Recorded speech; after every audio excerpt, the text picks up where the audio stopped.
दुधनी नगर परिषदेवर शिवसेना शिंदे गटानं एकहाती सत्ता मिळवली। नगराध्यक्षपदाचे उमेदवार प्रथमेश म्हेत्रे यांनी भाजपच्या मेनकुदले यांचा पराभव केला। म्हेत्रेंसाठी ही लढत अस्तित्वाची मानली जात होती। या लढतीत म्हेत्रे यांनी बाजी मारली आहे। या विजयानंतर माजी आमदार सिद्धाराम म्हेत्रे यांनी प्रतिक्रिया दिली आहे। बघा काय म्हणाले म्हेत्रे।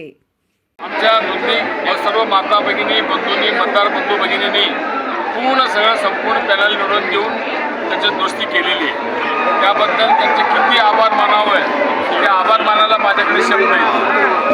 कारण एका घराण्यावर 70 वर्ष प्रेम करते लोक आशीर्वाद देते हे मला वाटतं देशातलं पहिलंच उदाहरण असेल। आम्ही कुठल्या तऱ्हेने त्यांचा उपकार करू, काय करायला पाहिजे त्याच्यासाठी याचा आम्हाला आता संभ्रम पडलेला आहे। किती सेवा केली, कितीही काम केलं, किती सेवा मंत्र्यांनी काम केलं, किती त्याचं आपण करण्याचा प्रयत्न केला तर त्यांच्या ऋणाबद्दल आम्ही होणार नाही, कधी आम्ही त्यांच्या ऋणाबद्दल मुक्त होणार नाही।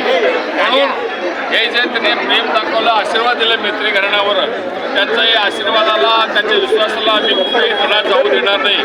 आमच्या अंगातलं रक्ताचं शेवट थेंब आणि शेवटचा श्वास असेपर्यंत आम्ही दुधनीकरांचं सर्व आमचे मित्र फॅमिली सेवा करत राहणार हे बद्दल मी निश्चितपणे ह्या प्रसंगी ग्वाही देतो।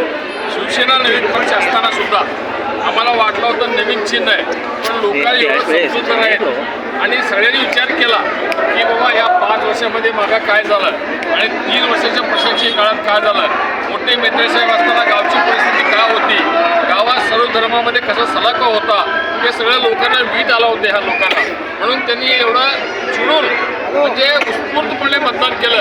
त्याच्यामध्ये खास करून आमचे माता बहिणी आणि आमचे युवक लोकांचा फार मोठा सहभाग आहे। त्यांनी एवढं कष्ट घेतले, 20-22 दिवस रात्रंदिवस एकेका घरात 10 वेळा गेले, आमचे महिला भगिनी असतील किंवा आमचे युवक मित्र असतील, एवढं त्यांनी प्रचंड असं प्रचार यंत्रणा राबवली।